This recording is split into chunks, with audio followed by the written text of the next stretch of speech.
Hello everyone, very good morning. स्वागत है आप सभी का वाईफाई स्टडी यूपीएससी पर, जो कि पार्ट है अनअकैडमी का। And this is Rajyavardhan Singh, your mentor and coach for UPSC. सबसे पहले आप सभी को दिवाली की बहुत बहुत शुभकामनाएं। दिवाली आपके लिए शुभ हो, ठीक है, बहुत सारी आपके लिए खुशियां लेकर आए। और चलिए हम शुरुआत करते हैं। हम ज्योग्राफी को कर रहे हैं 2021 के लिए और 2022 के लिए जो भी बच्चे तैयारी कर रहे हैं। तो हम लोग ज्योग्राफी को कवर कर रहे हैं नवंबर के अंदर और पॉसिबली ये दिसंबर के अंदर भी एक्सटेंड होगा। तो एक बार जल्दी से अनअकैडमी प्लस सब्सक्रिप्शन की हम बात कर लेते हैं। अनअकैडमी प्लस सब्सक्रिप्शन लेने से क्या क्या फायदे हैं। तो यहाँ पर लाइव स्ट्रक्चर्ड कोर्सेज मिलेंगे आपको इंडिया के बेस्ट एजुकेटर के। जो भी इंडिया के बेस्ट एजुकेटर हैं वो इस प्लेटफॉर्म के ऊपर हैं, उनके सभी के कोर्सेज आप एक ही सब्सक्रिप्शन से कर पाएंगे। यूपीएससी कैटेगरी में जितने भी टीचर्स हैं उन सभी के कोर्स आप कर सकते हैं। एजुकेटर आपकी परीक्षा की पूरी तैयारी कराएंगे। जो भी कोर्स होगा वो उनको एंटायरिटी में पूरा कराना होगा। आप कहीं से भी असीमित लाइव क्लासेस एक्सेस कर सकते हैं। वीडियोस को आप डाउनलोड करके उनको बाद में भी देख सकते हैं। और यहाँ पे रेगुलर क्विजेज होते हैं जिससे आप अपनी तैयारी का आकलन कर पाएंगे, आपके कॉन्सेप्ट चेक होते रहेंगे। और प्लस यहाँ पे डाउट क्लियरिंग क्लासेस होती हैं। हर 3 क्लास के बाद में प्लस कोर्स के अंदर एक डाउट क्लियरिंग क्लास होगी, वो कंपलसरी है ताकि आपके डाउट रेगुलरली क्लियर हो सके। देखो, हर क्लास के बाद आप पीडीएफ भी डाउनलोड कर सकते हैं अपने लेक्चर की, जिससे आपके नोट्स साथ ही साथ तैयार होते रहेंगे। टेस्ट सीरीज होगी यूपीएससी पैटर्न पर और एजुकेटर अपने एक्सपीरियंस से आपका सही मार्गदर्शन करेंगे, जिससे आपको सफलता जरूर मिलेगी। तो सबसे पहला स्टेप क्या है, अनअकैडमी लर्निंग ऐप को डाउनलोड करिए प्ले स्टोर से, उसको इंस्टॉल करिए। इंस्टॉलेशन के बाद में आपको प्लस कैटेगरी के अंदर जाना है, वहां से यूपीएससी सीएससी कैटेगरी को सेलेक्ट करना है और सब्सक्रिप्शन ले लेना है। तो देखो, अगर 2021 की तैयारी कर रहे हो तो यूपीएससी की तैयारी ऐसी नहीं है कि 1-2 महीने में हो जाएगी। तो ये 1-2-3 महीने के सब्सक्रिप्शन लेने से कोई फायदा ही नहीं है। अगर लेना है तो ठीक है, आप 1 ईयर का सब्सक्रिप्शन ले सकते हो, क्योंकि तैयारी का समय ही 8-10 महीने आपको मिनिमम चाहिए। अगर आप रेगुलरली पढ़ रहे हैं तो 8-10 महीने आपको मिनिमम चाहिए, अगर आप डेली 8-10 घंटे पढ़ रहे हैं। तो या आप 1 साल का सब्सक्रिप्शन लेंगे या फिर 2 साल का सब्सक्रिप्शन लेंगे। और इस कोड का आप यूज करोगे, मेरा कोड है, इसके माध्यम से आप मुझसे जुड़ोगे, ठीक है, मेरी मेंटरशिप से आप जुड़ोगे, मेरी जिम्मेदारी हो जाएगी आपके लिए। तो इससे आपको मिलेगा 10% का डिस्काउंट। फाइनली 10% डिस्काउंट के बाद आपकी 1 साल की फीस हो जाएगी 44,550 और 2 साल की फीस हो जाएगी 64,800 आफ्टर 10% डिस्काउंट। अब देखो, लास्ट क्लास में हम बात कर रहे थे wind system of the earth की, कि अर्थ के ऊपर जो विंड सिस्टम है वो किस तरीके से है, विंड्स किस तरीके से ब्लो करती हैं। विंड्स हमने कैसे डिफाइन की थी, winds are horizontal movement of air. Wind is horizontal movement, earth surface के पैरेलल जो विंड्स ब्लो करती हैं, बेसिकली हम उसकी बात कर रहे हैं। तो winds are horizontal movement of air. और विंड्स ब्लो करने का कारण क्या है, विंड्स ब्लो करती हैं, हवाएं चलती हैं 3 मेजर फोर्सेस की वजह से। पहली फोर्स थी प्रेशर ग्रेडियंट फोर्स। प्रेशर के डिफरेंस की वजह से एक फोर्स अराइज होती है जिसको हमने नाम दिया है प्रेशर ग्रेडियंट फोर्स। और दूसरी फोर्स जो है वो अर्थ के रोटेशन की वजह से है। पृथ्वी रोटेट कर रही है तो उसकी वजह से एक फोर्स है जिसको हमने नाम दिया कोरियोलिस फोर्स। और तीसरी फोर्स है फ्रिक्शन। जो अर्थ सरफेस है, जब इसके ऊपर से विंड्स ब्लो करेंगी तो अर्थ सरफेस फ्रिक्शन प्रोवाइड करता है, ठीक है। अर्थ सरफेस विंड्स को ब्लो होने से रोकेगा तो एक फ्रिक्शन उस पर एक्ट करता है। तो ये 3 मेजर फोर्सेस हैं जिनके कारण विंड्स ब्लो करती हैं। अब देखो क्या है। तो प्रेशर डिफरेंस हमें पता लगा कि यार प्रेशर का डिफरेंस जरूर होना चाहिए तो ही विंड्स ब्लो करेंगे। अब प्रेशर का डिफरेंस किस वजह से होगा, प्रेशर का डिफरेंस आएगा अर्थ के ऊपर डिफरेंशियल हीटिंग की वजह से। हमने देखा था कि सन की जो है पैरेलल रेज आती हैं अर्थ तक, सन की पैरेलल रेज आती हैं अर्थ तक। और इन पैरेलल रेज की वजह से क्या होगा, इन पैरेलल रेज की वजह से क्या होगा, जो इक्वेटर वाला रीजन है, जो इक्वेटर वाला रीजन है यहाँ पे सन की डायरेक्ट रेज आती है, ठीक है। यहाँ पर सन की डायरेक्ट रेज आती हैं और डायरेक्ट रेज आती हैं मतलब सीधी आपके सर के ऊपर ही रेज आती हैं। तो जब भी रेज वर्टिकल आएंगी, सीधी रेज आएंगी, तो वहां पे हीटिंग ज्यादा होगी, ठीक है, वहां पे हीटिंग इम्पैक्ट ज्यादा होगा। और देखो यहाँ पे क्या है, अगर यहाँ पे देखेंगे अर्थ के सेंटर से, तो यहाँ पे रेज एक एंगल पे आ रही है, सोलर रेज एक एंगल पे आ रही है, देखो। और यहाँ पे इसको जोड़ोगे तो यहाँ पे लगभग 0 डिग्री का ही एंगल है। अर्थ के सेंटर के साथ जो सन रेज हैं वो 0 डिग्री का ही एंगल बना रही है। अगर यहाँ पे देखेंगे अर्थ के सेंटर से एक लाइन जोड़ दोगे तो एंगल बहुत ज्यादा है, यानी कि सूरज आपके सर पे कभी नहीं आता इस जोन के अंदर, तो यहाँ पे डिफ्यूज्ड हीटिंग होती है। पिछले लेक्चर के अंदर काफी अच्छे से हमने एक्सप्लेन किया है, शुरुआती लेक्चर्स में हमने यही एक्सप्लेन किया है। देखो इक्वेटर के ऊपर, इक्वेटर ज्यादा गर्म है, यहाँ पे सन की डायरेक्ट रेज आती हैं, वर्टिकल रेज आती हैं, और जो ऊपर वाला पोर्शन है अर्थ का, ठीक है, जो ये वाला पोर्शन है 23 डिग्री से ऊपर और 23 डिग्री साउथ से नीचे वाला जो पोर्शन है, यहाँ पे इंक्लाइंड रेज आती हैं, ओब्लिक रेज आती हैं। तो देखो यहाँ पे क्या है, यहाँ पे हीटिंग कम है, ये वाला हिस्सा अर्थ का कूल है, और जो मिडिल हिस्सा ये अर्थ का क्या है, यहाँ पे गर्मी ज्यादा है, ये हॉट रीजन है। तो देखो जहां पे भी हीट होगी, क्या मैंने याद कराया था, जहां पे भी हीट होगी, हीट जहां पर होगी वहां पे बनेगा लो प्रेशर, और जहां पे भी क्या होगा, जहां पे भी कोल्ड होगा, कोल्ड सरफेस होगी, वहां पे बनेगा हाई प्रेशर। तो देखो एक प्रेशर डिफरेंस आ गया। अब इसी प्रेशर डिफरेंस की वजह से जो है विंड्स ब्लो करेंगी, और ये विंड्स क्या काम करेंगी, ये विंड्स कोशिश करेंगी हीट को ट्रांसपोर्ट करने की। ये जो विंड्स ब्लो कर रही हैं किस कारण से कर रही हैं, ताकि हीट ट्रांसपोर्ट हो सके, कहां से, जहां पे सरप्लस है। सरप्लस रीजन कौन सा है, इक्वेटर वाला। भाई इक्वेटर वाला रीजन ही तो सरप्लस है, यहां से हीट ट्रांसफर करने का काम होगा पोल्स की तरफ। तो हीट को इवनली डिस्ट्रीब्यूट करने का काम करते हैं ये एयर सर्कुलेशन। अब इसके लिए एक सिंगल सेल मॉडल दिया गया था 1735 में, वो सिंगल सेल मॉडल था, ये दिया था जॉर्ज हेडली ने। जॉर्ज हेडली ने सबसे पहले दिया एक सिंगल सेल मॉडल, और सिंगल सेल मॉडल के अंदर इन्होंने कुछ अजम्पशन ली थी। इनकी अजम्पशन क्या थी, कि पृथ्वी रोटेट नहीं कर रही है। इन्होंने माना कि पृथ्वी रोटेट नहीं कर रही है सिंप्लिसिटी के लिए, ऐसा ये नहीं था कि इनको पता नहीं था कि अर्थ रोटेट करती है, इन्होंने इसलिए माना सिंप्लिसिटी के लिए, ताकि कैलकुलेशन थोड़ी आसान रहे।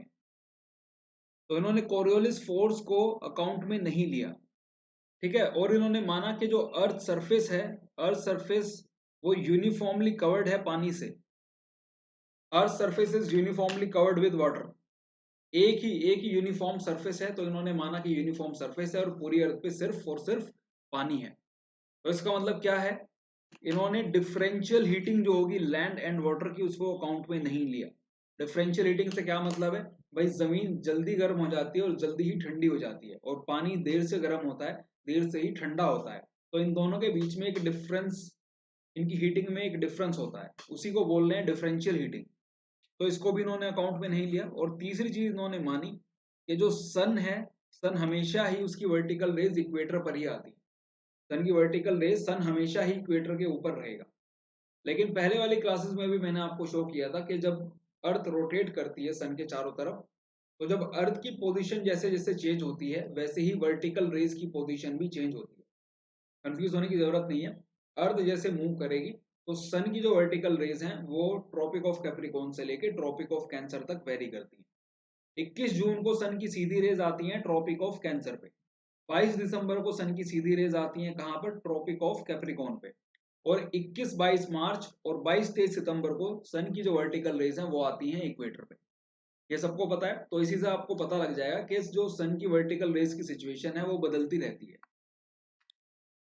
तो अकॉर्डिंग टू हेडले, हेडले का कहना था कि जो टेम्परेचर कॉन्ट्रास्ट है, जो टेम्परेचर का डिफरेंस है पोल्स और इक्वेटर के बीच में, there is a temperature difference between the poles and equator, इस रीजन के बीच में और इक्वेटर, इक्वेटर और इस रीजन के बीच में, पोल्स के बीच में जो टेम्परेचर का डिफरेंस है, इसी की वजह से ही विंड्स ब्लो करती हैं अर्थ के ऊपर। ठीक है, ये टेम्परेचर डिफरेंस एक लार्ज कन्वेक्शन सेल बना देगा। ठीक है, एक लार्ज कन्वेक्शन सेल बना देगा on each hemisphere of the earth. और ये लार्ज कन्वेक्शन सेल किस वजह से बना है, ये बना है हीटिंग की वजह से, सन की हीट की वजह से बना है ये लार्ज कन्वेक्शन सेल। और इस कन्वेक्शन सेल से क्या होगा, जो गर्म हवा है, जो इक्वेटोरियल एरियाज पर गर्म हवा है, ये बेसिकली ट्रांसपोर्ट हो जाएगी कोल्डर रीजन में। ठीक है, ये ट्रांसपोर्ट हो जाएगी कोल्डर रीजन में, और जो हीट है वो डिस्ट्रीब्यूट हो जाएगी पूरी अर्थ पे। अब देखो कैसे हो रहा है, ये जोन है हमारी लो प्रेशर की, ये जोन है हमारी लो प्रेशर की इक्वेटर के आसपास, और जो लो प्रेशर की जोन है वो होती है जोन ऑफ कन्वर्जेंस। तो देखो यहाँ पे विंड्स कन्वर्ज कर रही है, ठीक है, यहाँ पर विंड्स कन्वर्ज कर रही हैं पोलर एरिया से, विंड्स यहाँ पर कन्वर्ज कर रही हैं, और जहां पे भी लो प्रेशर होगा, मैंने आपको बताया था कि विंड्स वहां पर राइज करती हैं। तो इस जोन में आके विंड्स राइज करना स्टार्ट करेंगे। अब यहाँ पे विंड्स राइज कर रही हैं, हवा यहाँ पर ठीक है राइज कर रही है। तो जब भी हवा राइज करेगी तो देखो यहाँ पे और हवा के अंदर मॉइस्चर भी होगा, तो यहाँ पे बन जाएंगे बादल, यहाँ पे बन जाएंगे बादल, और जितनी भी बारिश है वो इस जोन के अंदर यहाँ पे हो जाएगी। फिर उसके बाद इस एयर ने क्या किया, मॉइस्चर यहाँ पे लूज कर दिया। अभी ड्राई एयर, नीचे अगर लो प्रेशर है तो ऊपर हाई प्रेशर होगा, नीचे जोन ऑफ कन्वर्जेंस है तो ऊपर होगी जोन ऑफ डाइवर्जेंस। कल की क्लास में, लास्ट क्लास के अंदर यही समझाया था, काफी देर तक समझाया था कि अगर जमीन के ऊपर, नीचे जमीन के ऊपर क्या लो प्रेशर है तो वहां पे होगी जोन ऑफ कन्वर्जेंस, और आसमान में उसको कॉम्प्लीमेंट करने के लिए होगी एक जोन ऑफ डाइवर्जेंस। नीचे लो है तो ऊपर हाई होगा, और जहां पे भी हाई प्रेशर है तो विंड्स वहां पर डाइवर्ज करती हैं। देखो आसमान में ऊपर विंड्स करेंगे डाइवर्ज और ये चलेंगे पोल्स की तरफ। फिर पोल्स पे नीचे हाई प्रेशर है तो ऊपर यहाँ पे लो प्रेशर होगा और विंड्स सबसाइड करती हैं। ठीक है, ये क्या है, जो लो प्रेशर है, लो प्रेशर क्या होता है, low pressure is zone of convergence. तो ऊपर से विंड्स आ रही हैं और वो नीचे सबसाइड कर रही है, और वापस से नीचे आने के बाद वो दोबारा से स्टार्ट कर देती हैं इक्वेटर की तरफ चलना। तो देखो जो ठंडी हवा है, ठंडी हवा गर्म होने के लिए कहाँ पे आ रही है, इक्वेटर पे आ रही है। फिर वो राइज करेगी और वापस से सर्कुलेशन चलता रहता है। तो इस सर्कुलेशन का काम क्या है, इस सर्कुलेशन का काम है टेम्परेचर को मॉडरेट करने का। ठीक है, जो सोलर हीट है इसको इवनली डिस्ट्रीब्यूट करने का through out the earth. Air circulation की कोशिश यही है कि हीट को डिस्ट्रीब्यूट कर सके through out the earth, heat को डिस्ट्रीब्यूट कर सकें through out the earth. I hope ये क्लियर है। ठीक है, तो क्या कॉन्सेप्ट है, नंबर वन आपको याद रखना है, पहला ये याद रखना कि जहां पे भी हीटिंग होगी, जहां पे हीटिंग होगी वहां पे बन जाएगा लो प्रेशर, और जहां पे भी क्या होगा, कोल्ड होगा, जहां पे भी कोल्ड होगा वहां पे बन जाएगा हाई प्रेशर। लो प्रेशर पे क्या होगा, कन्वर्जेंस होगी, लो प्रेशर पे विंड्स आके कन्वर्ज करेंगी, हाई प्रेशर से विंड्स हमेशा डाइवर्ज करेंगी। ठीक है, और अगर नीचे लो प्रेशर है, नीचे लो प्रेशर है तो ऊपर क्या होगा, एलोफ्ट, एलोफ्ट मतलब आसमान में ऊपर, वहां पे क्या होगा, हाई प्रेशर। और चौथी चीज याद रखनी है, नीचे अगर हाई प्रेशर बिलो है तो ऊपर क्या होगा, लो प्रेशर होगा, एलोफ्ट। ठीक है, लो प्रेशर होगा एलोफ्ट, अपनी कॉपी में लिख लेना, आगे कभी भी गलती नहीं करोगे। अब देखो नीचे लो प्रेशर है तो ऊपर हाई प्रेशर है, हाई प्रेशर है तो हाई प्रेशर पे क्या होगा, विंड्स डाइवर्ज करेंगी, यहाँ से विंड्स डाइवर्ज कर रही है। ठीक है, ऊपर लो प्रेशर है, लो प्रेशर पे विंड क्या करती है, कन्वर्ज करती है, लो प्रेशर पे विंड कन्वर्ज कर रही है, और फिर वो नीचे सबसाइड करेंगी। और यहाँ पे क्या है, नीचे हाई प्रेशर है, हाई प्रेशर से जो विंड्स हैं डाइवर्ज करती हैं, ये देखो डाइवर्ज कर रही है। ओके, तो ये था single cell model. Single cell model, George Hadley ने कहा कि यार इक्वेटर पे ज्यादा गर्मी है और पोलर एरियाज पे ठंड है, तो यहाँ पे लो प्रेशर होगा, वहां पे हाई प्रेशर होगा, और उसकी वजह से कन्वेक्शनल सेल बनेगा विंड का। तो ये अर्थ के ऊपर इस तरीके से होगा विंड्स का सर्कुलेशन। लेकिन देखो नेचर के अंदर कॉम्प्लेक्सिटी बहुत ज्यादा है, नेचर इतना सिंपल नहीं है जितना हम उसको समझने की कोशिश कर रहे हैं। नेचर जो एक्चुअल रियलिटी है, रियलिटी हमेशा ही बहुत ज्यादा कॉम्प्लेक्स होती है। ठीक है, और सिंप्लीफाइड मॉडल से हम उस कॉम्प्लेक्स रियलिटी को स्टडी करने की कोशिश कर रहे हैं। लेकिन हम देखते हैं कि अर्थ के ऊपर जो विंड मूवमेंट है वो बहुत ज्यादा कॉम्प्लेक्स है, इतनी ज्यादा सिंप्लिसिटी से हम उसको एक्सप्लेन नहीं कर सकते। तो हेडले का कहना था कि इन लार्ज कन्वेक्शन सेल की वजह से क्या हो रहा है, जो सरप्लस एनर्जी है इक्वेटर पे, जो सरप्लस एनर्जी है वो ट्रांसफर होती है इक्वेटर से पोल्स तक। ओके, और ये जो इनका मॉडल था ये बहुत ही ज्यादा सिंप्लीफाइड है, ओवर सिंप्लीफाइड मॉडल है इनका, और ये बिल्कुल भी एक्सप्लेन नहीं कर सकता किस चीज को, प्लेनेटरी विंड्स को ये बिल्कुल भी एक्सप्लेन नहीं कर सकता। प्लेनेटरी विंड्स स्टार्टिंग की क्लासेस में हमने बात की थी, प्लेनेटरी विंड्स वो विंड्स हैं जो सारे साल ब्लो करती हैं। ठीक है, ये through out the year blow करती हैं। और प्लेनेटरी विंड्स के एग्जांपल क्या थे, ट्रेड विंड्स, प्लेनेटरी विंड्स थी वेस्टर्लीज, और प्लेनेटरी विंड्स थी पोलर ईस्टर्लीज, पोलर ईस्टर्लीज। तो अभी इनकी बात करेंगे, थ्री सेल मॉडल की हम पहले बात करेंगे। तो देखो विलियम फेरल ने दिया tri cellular model, three cell model. इन्होंने भी कुछ अजम्पशन ली थी, यूनिफॉर्म अर्थ है, या तो पूरा लैंड सरफेस है या पूरा ही वाटर सरफेस है। रोटेटिंग अर्थ है। रोटेटिंग अर्थ मतलब इन्होंने कोरियोलिस फोर्स को अकाउंट में लिया और इन्होंने भी माना कि जो सन की लोकेशन है, सन की लोकेशन आसमान में फिक्स है। सिंप्लिसिटी के लिए इन्होंने भी मान लिया। लेकिन देखो एक एक ही चीज इन्होंने कॉम्प्लेक्स अकाउंट में ली, क्या कि यार पृथ्वी रोटेट कर रही है।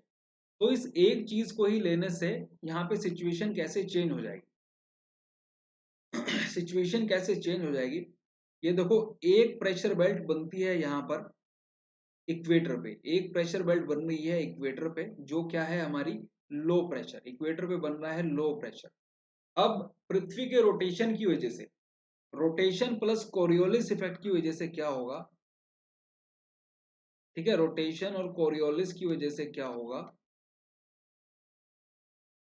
यहाँ पे जो विंड्स हैं यहाँ पे एक हाई प्रेशर बेल्ट बन जाएगी, यहाँ पे एक हाई प्रेशर बेल्ट बन जाएगी 30 डिग्री पे, ठीक है, 30 डिग्री नॉर्थ और साउथ पे एक हाई प्रेशर बेल्ट बन जाएगी। और ये हाई प्रेशर बेल्ट बनने का क्या कारण है, ये हाई प्रेशर बेल्ट बनने का कारण है कोरियोलिस फोर्स, ठीक है, कोरियोलिस फोर्स।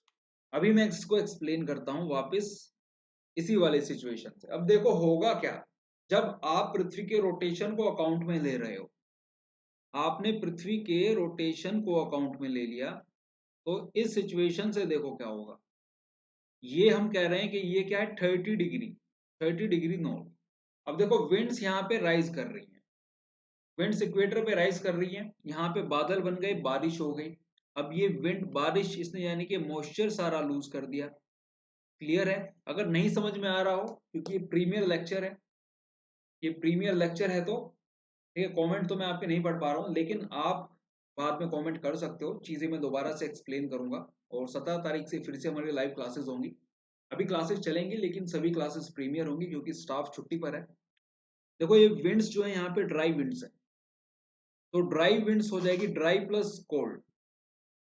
जब हवा राइज करेगी तो कोल्ड हो जाएगी, कोल्ड हो जाएगी, प्लस ये है कोल्ड एंड ड्राई विंड्स।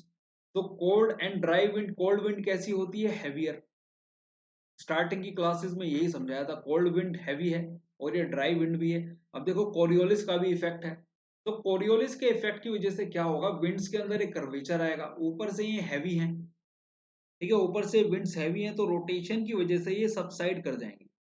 इनको सबसाइड करना नहीं चाहिए था, लेकिन ये विंड्स हैं 30 डिग्री के आसपास, 30 से 35 डिग्री तक ये विंड सबसाइड कर जाती हैं। एक तो अपने ही वेट के अंदर, दूसरा कोरियोलिस की वजह से कर्वेचर आ गया, आगे तक नहीं जा पा रही है, तो ये सबसाइड कर जाती है। ओवरऑल हो किसकी वजह से रहा है, रोटेशन की वजह से। अब विंड्स यहाँ पे सबसाइड कर जाएंगी। अब देखो विंड्स ऊपर से नीचे आ रही है, यहाँ पे विंड्स जब भी ऊपर से नीचे आएगी तो नीचे क्या होगा, हाई प्रेशर पे ही विंड्स आती हैं। लो प्रेशर पे क्या होता है, विंड्स नीचे से ऊपर जाती हैं।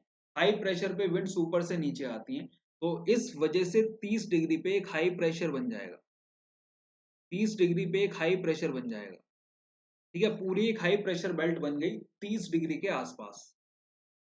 क्यों बनी, रोटेशन की वजह से। क्यों बनी, एयर ऊपर से सिंक कर गई, और एयर जब ऊपर से नीचे आएगी, ये देखो हाई प्रेशर जो पोलर एरियाज में है, हाई प्रेशर जो पोलर एरियाज में है, यहाँ विंड्स ऊपर से नीचे ही तो आ रही हैं, ठीक है, विंड्स ऊपर से नीचे आएंगी तो मतलब क्या, जमीन पे हाई प्रेशर है, नीचे से ऊपर जा रही है तो मतलब क्या, जमीन पे लो प्रेशर है, ठीक है, जमीन पे लो प्रेशर है।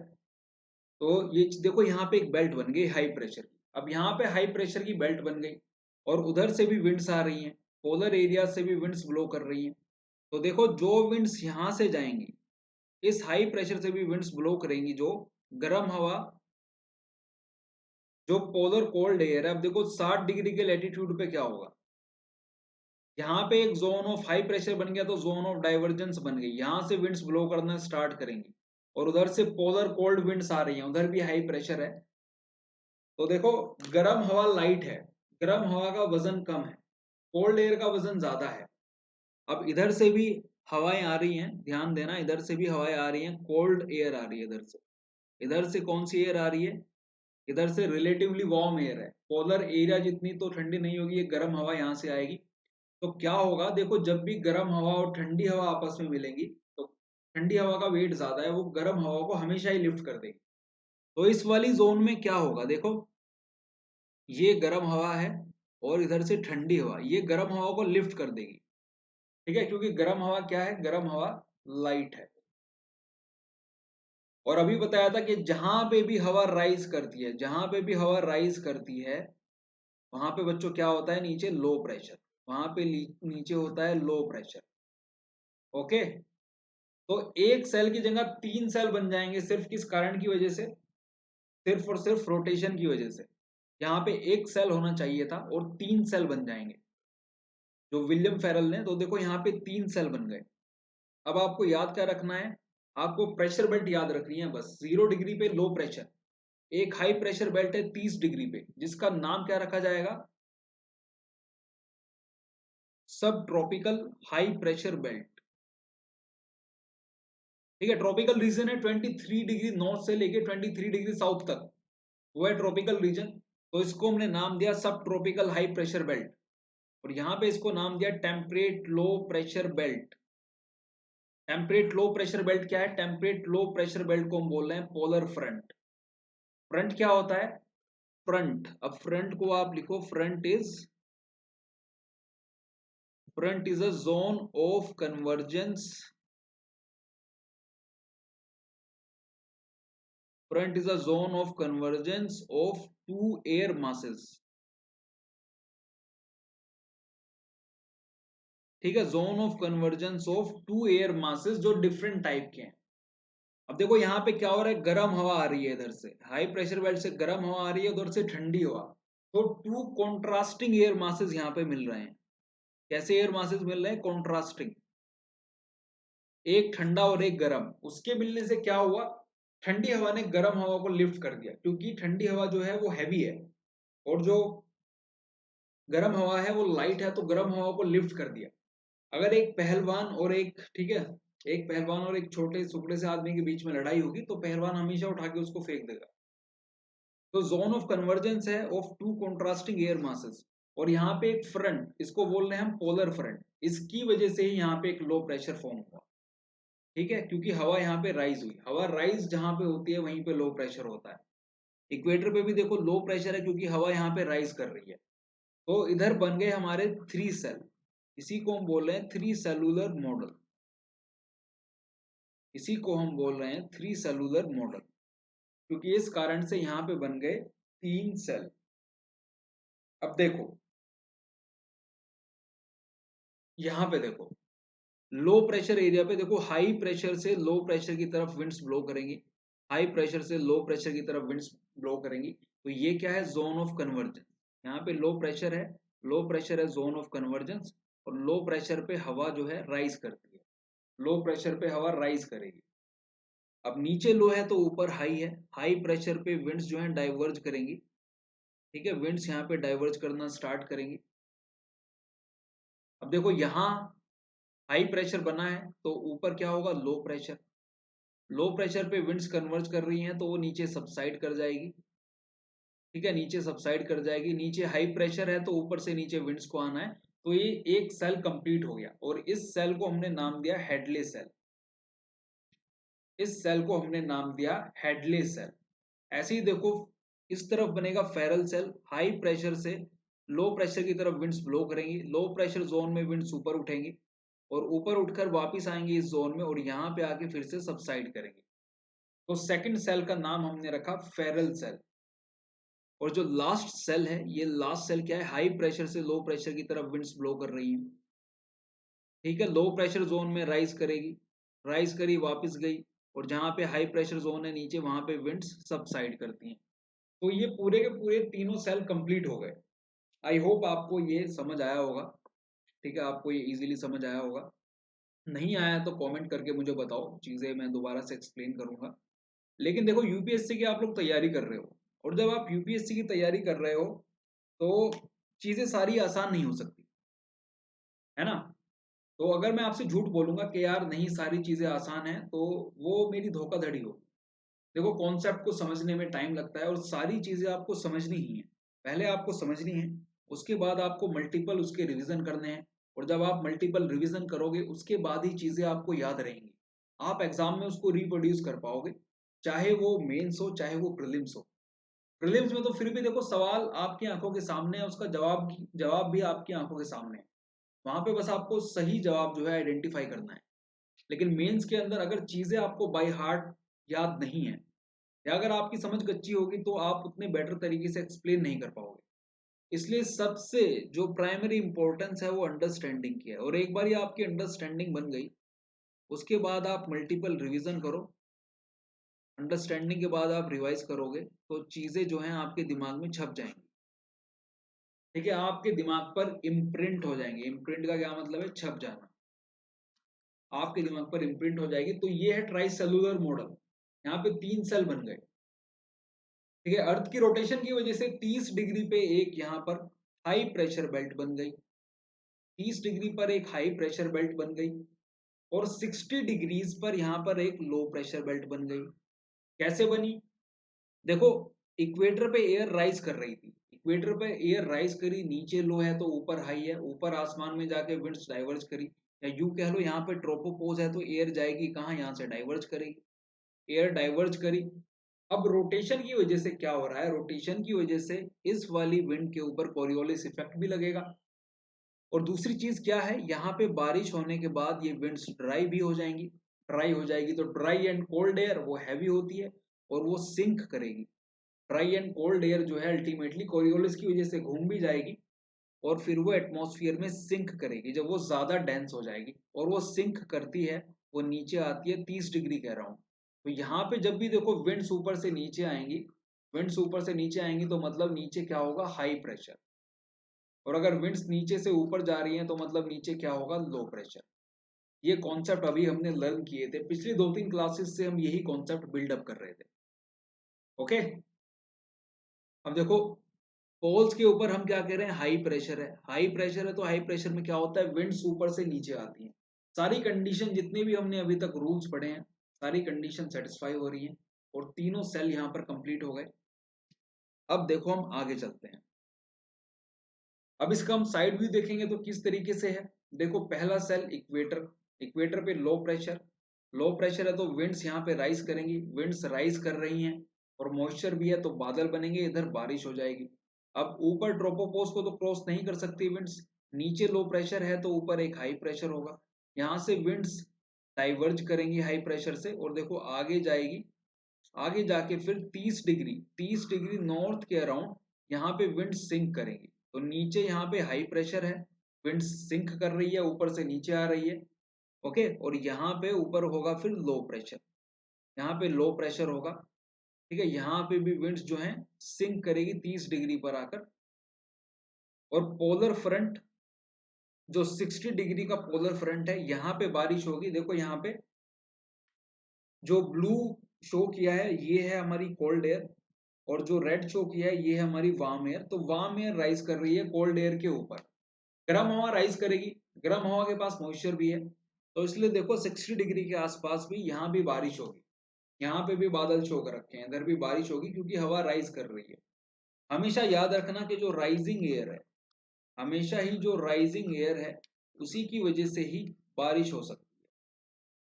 कभी भी बारिश नहीं होगी जब भी सबसाइडिंग एयर होगी, जब भी एयर आएगी ऊपर से नीचे उसकी वजह से कभी भी बारिश नहीं हो सकती। सबसाइडिंग एयर कभी भी बारिश लेकर नहीं आएगी, और यही कारण है कि 30 डिग्री पर आपको सारे डेजर्ट मिलते हैं, हवा वहां पे ऊपर से नीचे आएगी, बादल ही नहीं बनेंगे, बादल ही नहीं बनेंगे तो पानी की कमी रहेगी। अब नेक्स्ट देखो हम करते हैं इंटर ट्रॉपिकल कन्वर्जेंस जोन। अब ये ITCZ हम किसको बोल रहे हैं? देखो जो ये इक्विटोरियल लो प्रेशर बेल्ट है 0 डिग्री के अराउंड जो ये बेल्ट बनी, इसको हम बोल रहे हैं ITCZ। यही है हमारी ITCZ, inter tropical convergence zone. Convergence zone तो है ही क्योंकि विंड्स यहाँ पे आके कन्वर्ज कर रही हैं। ठीक है, विंड्स यहाँ पर आकर कन्वर्ज कर रही हैं। तो जो 0 डिग्री पैरेलल है, ठीक है, जो 0 डिग्री पैरेलल है इसको हम क्या बोलते हैं? ये है geographic equator of the earth. 0 degree parallel क्या है? ये है geographic equator of the earth. Okay, equatorial line जो है अर्थ को एग्जैक्टली 2 हाफ के अंदर डिवाइड कर रही है। और जो ITCZ है, ITCZ ये है thermal equator of the earth. Thermal equator से क्या मतलब है? ये धरती का वो हिस्सा जो यूनिफॉर्मली हीटेड है। ठीक है, एक पूरी बेल्ट है, धरती के ऊपर एक पूरी बेल्ट है जो पूरी यूनिफॉर्मली हीट हो रखी है, ये जो पूरी बेल्ट है यहाँ पे यूनिफॉर्म हीट डिस्ट्रीब्यूशन है, इस पूरी बेल्ट के अंदर यूनिफॉर्म हीट डिस्ट्रीब्यूशन है और इसी को हम बोल रहे हैं इंटरट्रॉपिकल कन्वर्जेंस जोन। तो ये कन्वर्जेंस जोन स्ट्रिक्टली 0 डिग्री पर नहीं होगी, ठीक है, जो ITCZ है स्ट्रिक्टली 0 डिग्री पर नहीं होगी, it extends up to 10 degree north and 10 degree south, ठीक है, 10 डिग्री नॉर्थ 10 डिग्री साउथ होगी 0 डिग्री इक्वेटर से। अगर ये 0 डिग्री इक्वेटर है तो इसकी 10 डिग्री इससे ऊपर जाएगी और 10 डिग्री नीचे, और ये जो पूरी जोन है इसको हम बोल रहे हैं ITCZ, inter tropical convergence zone. तो ये ही एक लो प्रेशर एरिया है और यहाँ पे विंड्स कन्वर्ज करेंगी हाई प्रेशर जोन से आके, यहाँ पे विंड्स कन्वर्ज करेंगी हाई प्रेशर जोन से आके, ठीक है। तो it is the zone where trade winds converge, इसी जोन के अंदर आके ट्रेड विंड्स जो है कन्वर्ज करेंगी। और यहाँ पे क्या होगा, ये पूरा ही एरिया यूनिफॉर्मली हीटेड है, ध्यान देना, ये पूरा ही एरिया यूनिफॉर्मली हीटेड है, हीट डिस्ट्रीब्यूशन यहाँ पे समान रूप से है, तो उसकी वजह से इस पूरे एरिया में ही लो प्रेशर होगा। लेकिन जो प्रेशर ग्रेडियंट है, ध्यान देना, जो प्रेशर ग्रेडियंट है, आप इस 10 डिग्री साउथ से 10 डिग्री नॉर्थ की तरफ मूव करोगे तो प्रेशर के अंदर कुछ मेजर चेंज नहीं आएगा, प्रेशर का ग्रेडियंट नहीं है, पूरे एरिया के अंदर लो प्रेशर है। लो प्रेशर देखो कल के एग्जांपल में देखा था 1006 मिली बार, ये लो प्रेशर होता है, ठीक है। विंटर्स के अंदर प्रेशर, समर्स के अंदर प्रेशर 980 या 1000 मिली बार तक हो जाएगा। यहाँ पे सपोज करो कि 0 डिग्री पे अगर यहाँ पे प्रेशर है 1006 मिली बार, तो 10 डिग्री के आसपास भी यहाँ पे 1002 या 1004 मिली बार होगा, ठीक है। यहाँ पे 10 डिग्री पे 1002 से 1004 मिली बार होगा, यानी कि इस पूरी रेंज के अंदर प्रेशर का ग्रेडियंट बहुत कम है, ठीक है। प्रेशर का ग्रेडियंट यहाँ पर बहुत कम है इस जोन के अंदर, बाहर से तो विंड्स आ रही हैं ब्लो करके और वो यहाँ पे कन्वर्ज करना स्टार्ट कर रही हैं, प्रेशर का ग्रेडियंट नहीं है, तो it is a zone of calm air. सिर्फ इस जोन की बात कर रहे हैं हम, 10 डिग्री नॉर्थ 10 डिग्री साउथ, इस जोन के अंदर ये पूरी ही यूनिफॉर्मली हीटेड है। जब पूरी ही यूनिफॉर्मली हीटेड है तो यहाँ पे प्रेशर का मेजर डिफरेंस नहीं होगा, ठीक है, प्रेशर का मेजर डिफरेंस यहाँ पर नहीं होगा। It is a zone of calm air and hot rising air, air यहाँ पे राइज कर रही है, हीट की वजह से डेंसिटी कम है तो राइज करेगी। It is a zone of hot and rising air with low pressure. और लेकिन जो प्रेशर ग्रेडियंट है, प्रेशर ग्रेडियंट यहाँ पे बहुत कम है, प्रेशर चेंज नहीं होता है डिस्टेंस के साथ एप्रिशिएबली। अब देखो जो ITCZ है, आने वाली क्लास में जब हम मॉनसून को डिस्कस करेंगे तो यही जो बेल्ट है ITCZ, ये समर्स के अंदर इंडिया तक शिफ्ट कर जाती है, ठीक है। समर्स के अंदर ये 20 डिग्री नॉर्थ तक शिफ्ट कर जाती है और मॉनसून के इंडिया में आने में इसका एक मेजर रोल है, ठीक है, मॉनसून के इंडिया में आने में इसका एक मेजर रोल है। I hope it is understood. तो देखो बात करते हैं डोल्ड्रम की, डोल्ड्रम्स क्या है। तो डोल्ड्रम्स बेसिकली ITCZ वाला ही एरिया है, ITCZ वाले एरिया को ही हम बोल रहे हैं डोल्ड्रम, और ये ओशन के ऊपर वाला एरिया है, ठीक है, ओशन के ऊपर वाला एक एरिया है जहाँ पे विंड्स क्या हो रही हैं, विंड्स कन्वर्ज हो रही हैं। कहाँ से आ रही हैं विंड्स, ये विंड्स आ रही हैं 30 डिग्री नॉर्थ और 30 डिग्री साउथ के लैटिट्यूड से, 30 डिग्री नॉर्थ और 30 डिग्री साउथ के लैटिट्यूड से विंड्स आकर यहाँ पर कन्वर्ज हो रही हैं। तो ये जो डोल्ड्रम है, ये टर्म दी थी सेलर्स ने, जो भी सेलर्स हैं, जो भी नाविक थे पुराने जमाने के, तो पुराने जमाने के जितने भी नाविक थे उन्होंने इस टर्म को दिया है, वो इस टर्म का यूज करते थे डोल्ड्रम। और डोल्ड्रम का मतलब है कि एक ही जगह पर फंस जाना, एक ही जगह पर स्टक होकर रह जाना, ये एक हिस्टोरिकल टर्म है। अब देखो डोल्ड्रम्स के अंदर क्या होता था, इस ITCZ वाले एरिया में मैंने अभी आपको समझाया कि यहाँ पे प्रेशर का ग्रेडियंट नहीं है, प्रेशर का ग्रेडियंट नहीं है। ग्रेडियंट नहीं होने का मतलब क्या है कि यहाँ पे यूनिफॉर्म ही प्रेशर है, क्योंकि यहाँ पे हीटिंग समान रूप से हुई है, इस पूरी जोन के अंदर हीटिंग समान रूप से हुई है, तो यहाँ पे प्रेशर भी समान है, प्रेशर का ग्रेडियंट नहीं है, मतलब प्रेशर चेंज नहीं कर रहा डिस्टेंस के साथ में, प्रेशर चेंज नहीं कर रहा डिस्टेंस के साथ। तो प्रेशर का ग्रेडियंट नहीं है तो उससे क्या होगा? तो समुद्र के ऊपर एक काम एरिया है, ठीक है, काम एरिया, और विंड्स यहाँ पर ब्लो नहीं कर रही, कोई भी यहाँ पर तेज विंड ब्लो नहीं कर रही। तो जितनी भी नाव होती थी उस जमाने में, वो सारी की सारी नाव चलती थी विंड्स के सहारे, और विंड्स यहाँ पर है नहीं, तो जितनी भी शिप्स होती थी वो इस ITCZ वाले एरिया में यहाँ पर फंसकर खड़ी हो जाती थी, और वो कई कई दिनों तक इसी जोन के अंदर फंसी रहती थी। तो पुराने जमाने में जितने भी सेलर थे, जितने भी नाविक थे, वो सभी इस जोन के अंदर फंस जाते थे और यहीं पे अटके रहते थे कुछ दिन तक। और ऐसा इसलिए हो रहा है क्योंकि इस रीजन के अंदर क्या है, स्मॉल प्रेशर ग्रेडियंट बहुत कम है, ह्यूमिडिटी, उमस बहुत ज्यादा है। उमस क्यों ज्यादा है? क्योंकि विंड्स बाहर से ब्लो करके आई हैं और समुद्र के ऊपर वाला एरिया है, तो विंड्स जो है मॉइस्चर को कैरी कर लेती हैं। तो ये हाई ह्यूमिडिटी वाला एरिया है। हाई टेम्परेचर भी यहाँ पे है क्योंकि डायरेक्ट सन की हीटिंग हो रही है, क्योंकि ये इक्वेटर के पास वाला एरिया है, तो डायरेक्ट सन की हीटिंग भी यहाँ पर है। तो इसलिए इन जोन को हम बोलते थे doldrum. I hope it is clear. Clear नहीं हुआ हो तो कमेंट बॉक्स में मैसेज करके आप मुझे बता सकते हो। अब देखो, नेक्स्ट जो बेल्ट है ये है 30 डिग्री के आसपास वाली सब ट्रॉपिकल हाई प्रेशर बेल्ट। पहली बेल्ट हमने पढ़ी इक्वेटोरियल लो प्रेशर बेल्ट, अब हम नेक्स्ट पढ़ रहे हैं दिस वन, सब ट्रॉपिकल हाई प्रेशर बेल्ट, जो 30 डिग्री के पास वाली है, 30 से 35 डिग्री तक। तो सब tropical high pressure belt, it is a zone of high pressure. यहाँ पे अर्थ के ऊपर हाई प्रेशर है, और ये 30 डिग्री के लेटीट्यूड पर, ठीक है, 30 degree north and 30 degree south के लेटीट्यूड पर हमको मिलती है।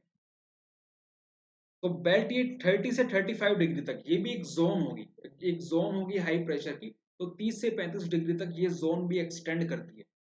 अब देखो, जहां पे हाई प्रेशर है, अभी तक यही कॉन्सेप्ट हमने बनाया कि हाई प्रेशर वाले एरिया में विंड्स ऊपर से नीचे आएंगी, सबसाइड करेंगी, और फिर उसके बाद यहाँ से विंड्स कन्वर्ज करेंगी, उसके बाद यहाँ से विंड्स डाइवर्ज करेंगी, और ऊपर से विंड्स सबसाइड कर रही है।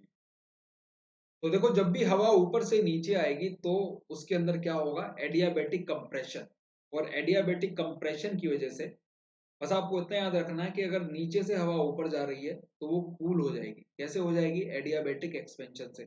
और जब हवा ऊपर ऊपर से नीचे आएगी तो वो गर्म हो जाएगी, किससे? एडियाबैटिक कंप्रेशन से।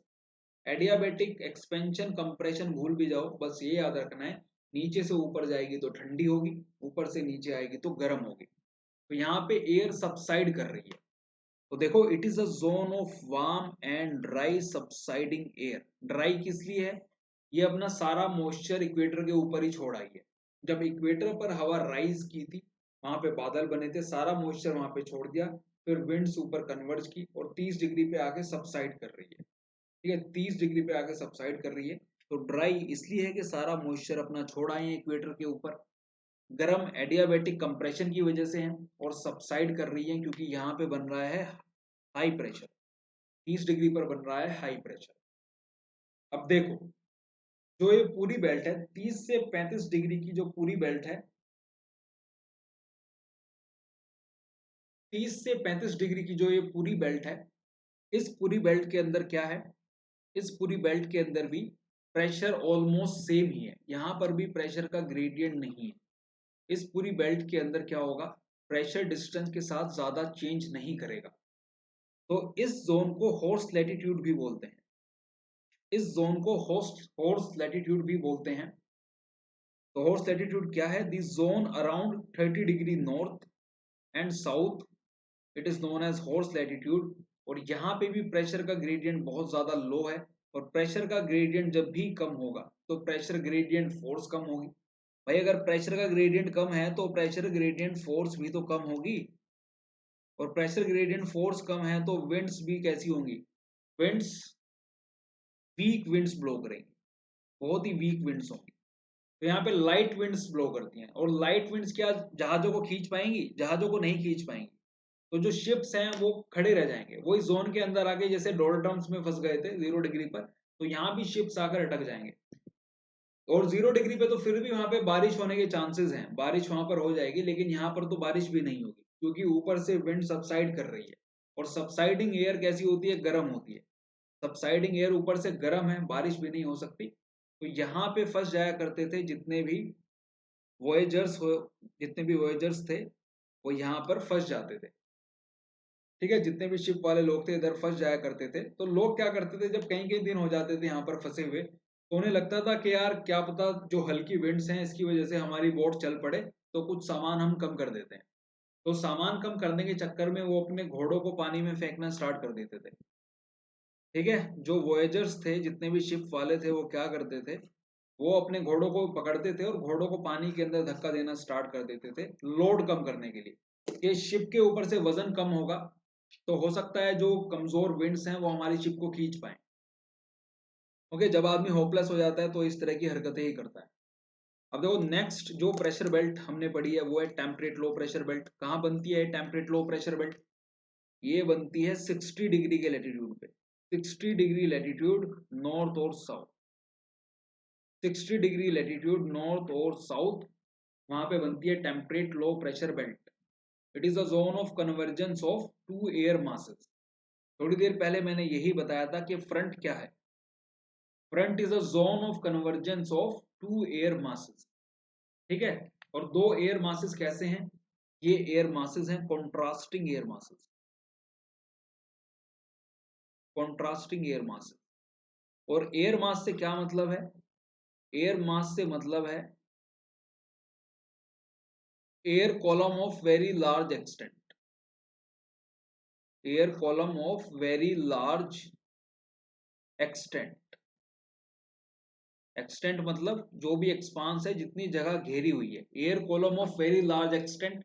और डायमेंशन अगर आपको समझनी है तो ऐसा समझ लीजिए, जितना बड़ा सहारा डेजर्ट है, जितना बड़ा सहारा डेजर्ट है, तो कम से कम सब कॉन्टिनेंटल डायमेंशन की जो एक पूरा एरिया है, वहां से जो पूरा का पूरा एयर मास मूव कर रहा है, तो एयर मास से उसका मतलब है। तो जो दो कॉन्ट्रास्टिंग एयर मासेस है, एक पोलर एयर, ठीक है, एक साइड से क्या है कोल्ड एंड पोलर एयर, और एक साइड से क्या है, एक साइड से है वार्म एयर। ठीक है, एक साइड से है वार्म एयर। वार्म एयर क्या होगी, जब ये दोनों मीट करेंगे तो वार्म एयर ऊपर राइज कर जाएगी, क्योंकि वार्म एयर कैसी है, वार्म एयर लाइट है। ठीक है, वार्म एयर मैंने बताया था वार्म एयर की डेंसिटी कम होती है, डेंसिटी कम है तो वो लाइट होती है, इसीलिए वो उठ जाती है।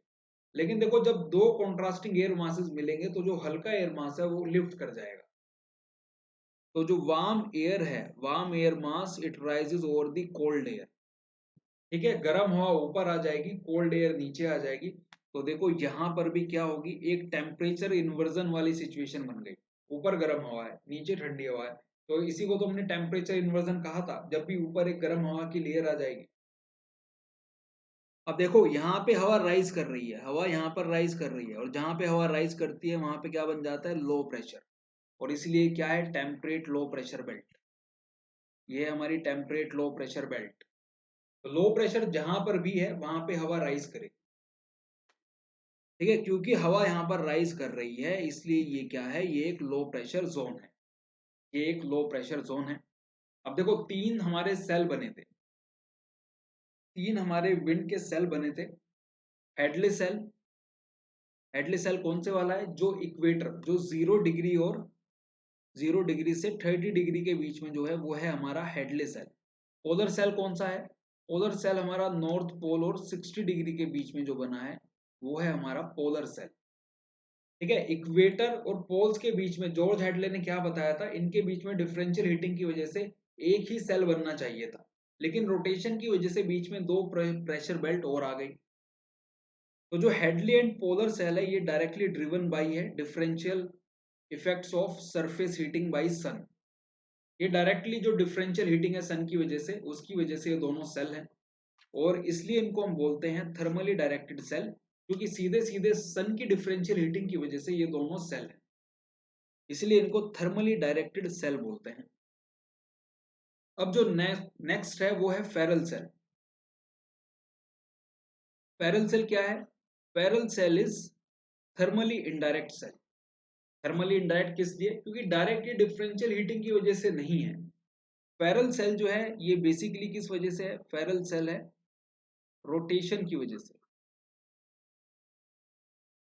ठीक है, फेरल सेल है रोटेशन की वजह से, और ये थर्मली इनडायरेक्ट सेल है क्योंकि यहाँ पे इक्वेटर वाली गर्म हवा इन दोनों सेल से पावर्ड है।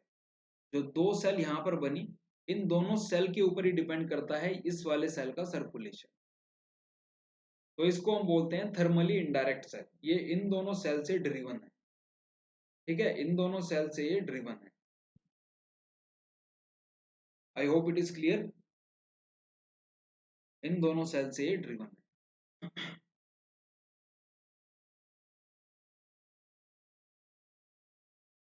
ओके, तो Ferrel cell it is powered by the other two cells. अब यहां पर देखो, अब यहां पर देखो, फाइनली हम विंड्स की बात करते हैं। फाइनली हम विंड्स की बात करते हैं। देखो, ये है 30 डिग्री, ये है 30 डिग्री, ये है 60 डिग्री, ये है north pole, 0 degree, 30 degree, 60 degree. अब कंबाइंड इफेक्ट देखते हैं। देखो, विंड्स हमेशा ब्लो करेंगी हाई से। 30 डिग्री पे हाई प्रेशर है, हाई से लो की तरफ विंड्स ब्लो करेंगी, ठीक है, हाई से लो की तरफ विंड्स को ब्लो करना है। तो हाई से लो की तरफ सारी विंड्स को बना दो। हाई से लो की तरफ सारी विंड्स हमने यहाँ पर ड्रॉ कर दी, ठीक है, हाई से लो की तरफ सारी विंड्स को बना दो। अब बात करेंगे नॉर्दर्न हेमिस्फीयर की। नॉर्दर्न हेमिस्फीयर पे आ जाओ। अब समय आ गया है कोरियोलिस फोर्स के इफेक्ट को देखने का। ये 0 डिग्री है, तो ऊपर है नॉर्थ, नीचे सदर्न हेमिस्फीयर। नॉर्थ के अंदर हमने कहा था कि जो भी मूविंग ऑब्जेक्ट होगा वो अपने दाहिनी तरफ मुड़ जाएगा। वो अपनी दाहिनी तरफ की उस पे एक फोर्स लगेगी, दाहिनी तरफ उस पे डिफ्लेक्शन होगा। अब यहाँ पर देखो, यहाँ पे कैसे होगा, हाई से लो की तरफ विंड जा रही है पूरे नॉर्थ में, देखो डिफ्लेक्शन हो जाएगा दाहिनी तरफ, डिफ्लेक्शन हो गया राइट में। यहाँ पर भी देखो डिफ्लेक्शन कैसे हो गया, डिफ्लेक्शन हो गया राइट में, ठीक है, डिफ्लेक्शन जो है राइट में हो जाएगा। यहाँ पे भी डिफ्लेक्शन इसके राइट में हो जाएगा। ओके, तो नॉर्थ के अंदर समझ में आया कि विंड्स ये टिल्टेड क्यों बना रखे हैं, क्योंकि डिफ्लेक्शन है कोरियोलिस की वजह से। डिफ्लेक्शन है कोरियोलिस की वजह से। ऐसे ही नीचे देखो, हाई से लो की तरफ विंड्स आ रही हैं, तो डिफ्लेक्शन हो जाएगा लेफ्ट में। सदर्न हेमिस्फीयर में डिफ्लेक्शन होता है कहाँ पे, लेफ्ट के अंदर। यहाँ पे डिफ्लेक्शन हो जाएगा लेफ्ट में, डिफ्लेक्शन यहाँ पे हो जाएगा लेफ्ट में, ठीक है, डिफ्लेक्शन यहाँ पे हो जाएगा लेफ्ट के अंदर। ओके, तो समझ में आया कि विंड्स कैसे बनी है। यहाँ पे हमने एक तो पीजीएफ देखी किस तरीके से लग रही है, और दूसरी हमने देखी कोरियोलिस किस तरीके से लग रही है। तो जो विंड्स का कर्वेचर बना है कोरियोलिस की वजह से बना है, और विंड्स हाई से लो ब्लो किसकी वजह से कर रही है, पीजीएफ की वजह से। तो दोनों फोर्स को अकाउंट में लेंगे तो दोनों फोर्स की वजह से जो विंड सिस्टम है अर्थ के ऊपर वो इस तरह का बनेगा। यहाँ पे 3 प्रेशर बेल्ट हैं, ठीक है, 3 प्रेशर बेल्ट बनी हुई है, इक्वेटर, सब ट्रॉपिकल हाई, सब पोलर लो, और फिर उसके बाद पोलर हाई। तो बेसिकली ये बेल्ट बन गई। तो यहाँ पे 3 तरह की विंड्स ब्लो कर रही हैं। पीजीएफ और कोरियोलिस लगा के हमने दोनों को बना दिया। और फ्रिक्शन का काम क्या होगा, फ्रिक्शन इनकी स्पीड को मॉडिफाई करेगा, स्पीड और डायरेक्शन दोनों को मॉडिफाई कर सकता है। तो मेजरली फ्रिक्शन के इफेक्ट को हम यहाँ पे इतना नहीं देखेंगे। यहाँ पे पीजीएफ और कोरियोलिस की वजह से ये पूरी विंड्स यहाँ पर बन गई। ओके, आई होप ये क्लियर होगा। क्लियर नहीं है तो मैसेज करके जरूर बताना है। दोबारा एक नया तरीका ढूंढ के लाएंगे आपको समझाने के लिए, लेकिन समझाएंगे जरूर। ओके, समझाएंगे आपको जरूर। तो ये समझ में आया किस तरीके से पूरी जो प्रेशर सिस्टम है बना हुआ है। तो ये विंड्स डिफ्लेक्ट हो रखी हैं इस डायरेक्शन में, ये विंड्स डिफ्लेक्ट हो रखी हैं किसकी वजह से, ये विंड्स डिफ्लेक्ट हो रखी हैं कोरियोलिस फोर्स की वजह से। अब स्टार्टिंग में एक और चीज मैंने बताई थी कि जो विंड्स का नाम है, विंड्स की जो नेमिंग है वो किस बेसिस पे होती है। विंड्स की नेमिंग किस बेसिस पे होती है, ये होती है on the basis of direction of origin. On the basis of direction of origin, जहां से विंड्स आ रही हैं उस डायरेक्शन के बेसिस पे उसका नाम रखा जाएगा। अब एक बात को गांठ मान लो कि 30 डिग्री नॉर्थ और 30 डिग्री साउथ के बीच में इस वाले रीजन में जो भी विंड्स ब्लो कर रही हैं उनका नाम है ट्रेड विंड्स। इनको हम बोलते हैं ट्रेड विंड्स। ट्रेड विंड्स किस लिए बोलते हैं, क्योंकि देखो डायरेक्ट सोलर हीटिंग की वजह से यहाँ पे बहुत ज्यादा लो प्रेशर है, यहाँ पे हाई प्रेशर है। तो ट्रेड विंड्स होती हैं स्ट्रॉन्ग विंड्स। ट्रेड विंड्स जो हैं ये स्ट्रॉन्ग विंड्स होती हैं, क्योंकि पीजीएफ यहाँ पर ज्यादा है। 30 डिग्री और 0 डिग्री के बीच में प्रेशर डिफरेंस बहुत ज्यादा है, तो प्रेशर ग्रेडियंट ज्यादा है। ट्रेड विंड्स किस तरह की विंड्स हैं, ये स्ट्रॉन्ग एंड पावरफुल विंड्स हैं, सारे साल एक ही स्पीड से ब्लो करती हैं। लगभग एक ही स्पीड से सारे साल ये ब्लो करती हैं, स्ट्रॉन्ग विंड्स हैं। तो जो भी सेलर्स थे, जो भी शिप वाले लोग थे, वो इसका फायदा उठाते थे। इसका फायदा किस लिए उठाते थे? ट्रेड के लिए। ठीक है, उनकी जितनी भी शिप वाली जर्नी होती थी, सी की जितनी भी जर्नी होती थी, वो डिपेंड करती थी इन्हीं विंड्स के ऊपर, क्योंकि ये बहुत ज्यादा स्ट्रॉन्ग विंड्स हैं, बहुत ज्यादा वेग वाली विंड्स हैं, इसलिए इनका नाम ट्रेड विंड्स है। अब देखो नाम कैसे रखा जाएगा। इस वाली ट्रेड विंड का नाम अगर आप देखोगे 0 डिग्री और 30 डिग्री के बीच में जो है, 30 डिग्री नॉर्थ के बीच में जो है, तो ये कहाँ से ओरिजिनेट हो रही है? ये ओरिजिनेट हो रही है, ये विंड ओरिजिनेट हो रही है नॉर्थ ईस्ट से। ये डायरेक्शन क्या है? North east. तो इसका नाम हो जाएगा नॉर्थ ईस्ट ट्रेड विंड। ये हो जाएगी नॉर्थ ईस्ट ट्रेड विंड। ये कहां से ओरिजिनेट हो रही है? यहाँ पे देखो, ये हो रही है साउथ ईस्ट से, तो इसका नाम हो जाएगा south east trade wind. Okay. अब जो ये वाली विंड्स हैं, 30 से 60 डिग्री के बीच वाली जो विंड्स हैं, दोनों हेमिस्फीयर में, दोनों हेमिस्फीयर में 30 से 60 डिग्री वाली, इनको हम सीधा सीधा बोलते हैं वेस्टर्लीज। इनको सीधा सीधा हम बोलते हैं वेस्टर्लीज, क्योंकि ये सिंपली वेस्ट से आ रही है, पश्चिम से आ रही है, तो इनको वेस्टर्लीज बोल दिया। ऐसी पोल्स वाली विंड को भी अलग से कुछ नाम नहीं दिया, दोनों हेमिस्फीयर में एक ही नाम से जानते हैं। पोल से आ रही हैं, पोल से आ रही हैं और ये ईस्ट से आ रही हैं। ठीक है, पोल से आ रही हैं और ईस्ट से आ रही हैं, तो ये हो गई सिंपली ईस्टर्ली, पोलर ईस्टर्लीज, इनका हमने नाम रख दिया। ठीक है, पोलर ईस्टर्लीज हो गई। अब देखो जो वेस्टर्लीज हैं, जो हमारी वेस्टर्लीज हैं, ये ट्रेड विंड जितनी स्ट्रॉन्ग नहीं होंगी, क्योंकि नॉर्दर्न हेमिस्फीयर में देखोगे, अगर मैप उठा के देखोगे, तो यहाँ पे कॉम्प्लेक्स मिक्सचर है। कॉम्प्लेक्स मिक्सचर किस चीज का है? कहीं पे जमीन है, कहीं पे लैंड है, तो डिफरेंशियल हीटिंग बहुत ज्यादा है, प्रेशर बेल्ट यूनिफॉर्म नहीं बन पाएगी। ठीक है, पहले जमीन है, फिर अटलांटिक ओशन, इधर पैसिफिक, फिर जमीन है, यूरोप, एशिया पूरा। तो यहाँ पे जो है pressure belt, uniform pressure belt नहीं बनेगी, तो उसकी वजह से जो वेस्टर्लीज हैं वो स्ट्रॉन्ग नहीं हो पाएंगे। तो नॉर्दर्न हेमिस्फीयर के अंदर जो वेस्टर्लीज हैं, ये स्ट्रॉन्ग विंड्स नहीं है। जबकि सदर्न हेमिस्फीयर के अंदर मैप उठा के देखोगे, तो वहां पे जमीन नहीं है, सिर्फ और सिर्फ पानी ही पानी है, तो प्रेशर प्रेशर बेल्ट वहां पर यूनिफॉर्म बनेगी। और वेस्टर्लीज जो सदर्न हेमिस्फीयर में है, वो बहुत ज्यादा स्ट्रॉन्ग है। सदर्न हेमिस्फीयर के अंदर जो वेस्टर्लीज हैं, बहुत ज्यादा स्ट्रॉन्ग विंड्स हैं। ओके, किस वजह से? क्योंकि यहाँ पे यूनिफॉर्म सरफेस इनको मिल जा रहा है, सिर्फ और सिर्फ ओशियन है, यूनिफॉर्म सरफेस इनको यहाँ पर मिल जा रहा है। और ऊपर क्या है? यहाँ पे कॉम्प्लेक्स मिक्सचर है लैंड एंड वाटर का। नॉर्दर्न हेमिस्फीयर में 30 डिग्री से लेके 60 डिग्री तक, 60 डिग्री नॉर्थ तक क्या है? Complex mixture of land and water. We have the complex mix of land and water. I hope it is clear. अब देखो फाइनली यहाँ पे किस तरीके से शो किया है। 30 डिग्री पे है सब ट्रॉपिकल हाई प्रेशर बेल्ट, तो हाई प्रेशर से टेम्परेट लो प्रेशर बेल्ट की तरफ विंड्स ब्लो कर रही हैं, कोरियोलिस की वजह से दाहिनी तरफ ये मुड़ जा रही हैं। ठीक है, हाई प्रेशर से लो प्रेशर की तरफ विंड्स ब्लो करेंगे इक्वेटर वाले, और कोरियोलिस की वजह से ये अपने राइट डायरेक्शन में मुड़ जा रही हैं। ऐसे ही देखो सदर्न हेमिस्फीयर में ये लेफ्ट डायरेक्शन में मुड़ेंगी, हाई से लो की तरफ विंड्स आ रही हैं और अपनी लेफ्ट डायरेक्शन में मुड़ गई कोरियोलिस इफेक्ट की वजह से। और ये पूरे पूरे हमारे सेल बने हुए हैं।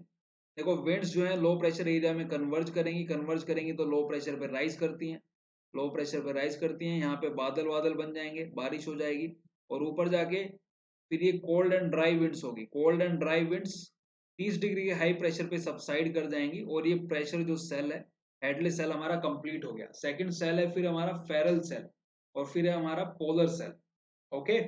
अब देखो यहाँ पे हवा ज्यादा ऊपर तक राइज कर रही है, तो यहाँ पे बनते हैं क्यूमोलो निम्बस क्लाउड। बाद में पढ़ाऊंगा क्यूमोलो निम्बस क्लाउड, अभी इतना मतलब समझ लो कि क्यूमुलस का मतलब है, क्यूमुलस का मतलब है हीप।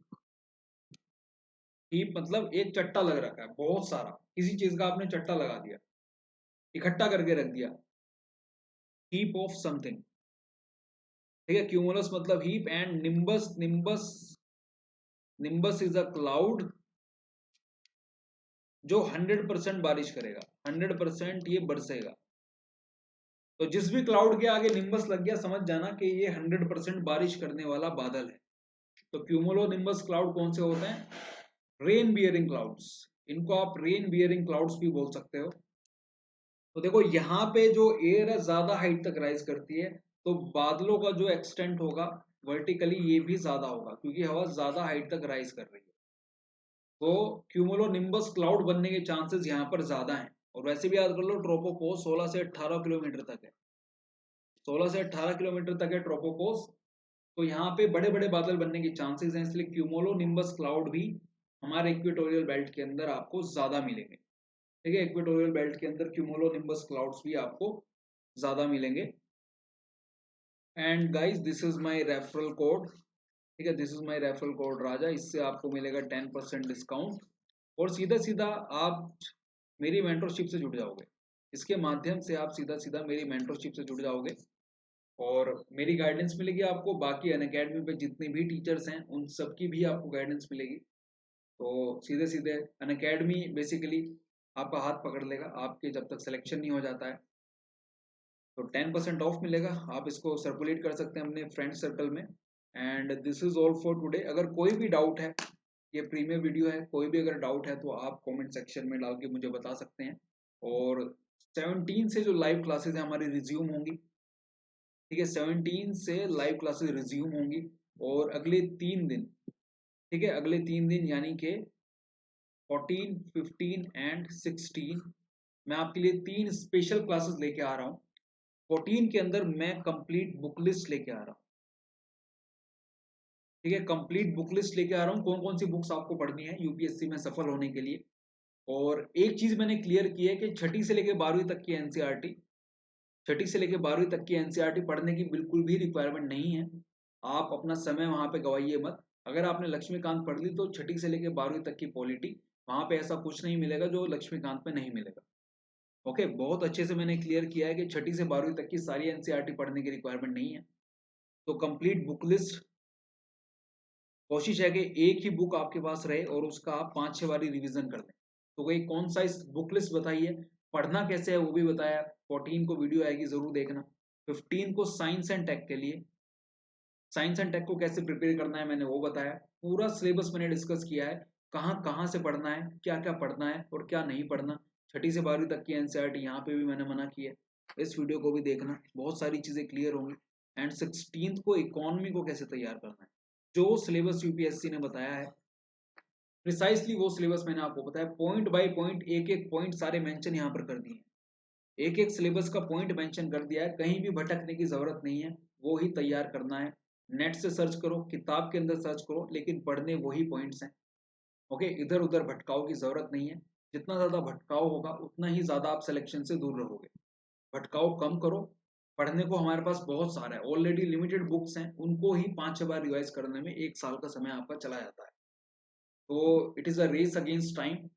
तो इसलिए टाइम मत गवाइए, सही सोर्सेज को चुनिए, सही किताबों को चुनिए और उनमें मेहनत से लग जाइए। और भटकाव का यहाँ पे बिल्कुल भी कोई भी जगह नहीं है, कोई भी स्थान नहीं है। बिल्कुल ये 1 से 2 अटेम्प्ट, ठीक है, कुछ गलतियां रह जाएंगी तो मैक्सिमम 3 अटेम्प्ट, इससे ज्यादा का खेल नहीं है अगर आप डेडिकेटेड हैं और अगर आप भटके हुए नहीं हैं। तो this is all for today and thank you for watching this video. Please like, share and subscribe our channel. Okay, और आप मुझे अनअकैडमी पर भी फॉलो कर सकते हैं, वहाँ भी कॉन्टिन्यूसली मैं बहुत सारे सब्जेक्ट वहाँ पर कवर करा रहा हूँ और आपको उससे काफ़ी फायदा होगा। That is my personal guarantee. Happy Diwali once again, take care and good bye.